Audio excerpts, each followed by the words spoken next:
அர்ச்சனா அச்சுதாங்க அர்ச்சனா. யாரு? வேற ஏரியா பசங்க. இப்போ எங்க இருக்கானுங்க?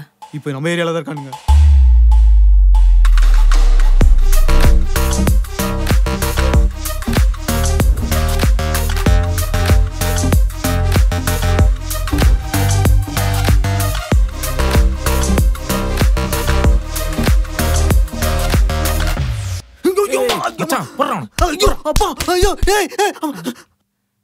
அவனுக்கு மேல ஏண்டி தள்ளுற? பேசுறேன்.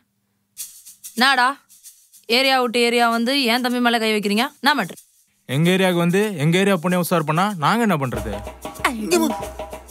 நீ ஏன்டா அவங்க ஏரியா பொண்ணுங்களை போய் பாக்குற? நம்ம ஏரியால என்ன பொண்ணுங்களே வரல? நம்ம ஏரியா பொண்ணு எல்லாம் உன்ன மாதிரி மொக்கையா இருக்குது அர்ச்சனா. அதான் அர்ச்சனா. ஓ அப்படியா? அச்சுங்க. ஏய் அவங்க சொல்றாங்க அர்த்தம் மச்சான். ஏய் வாடி. தட்டி கேள்றி. ஏய் என்ன அட்டாக் பண்ண வரானுங்க? ஆமா ஏரியா விட்டு ஏரியா வந்து உன் தம்பி அச்சம். என்ன பண்ணுவ?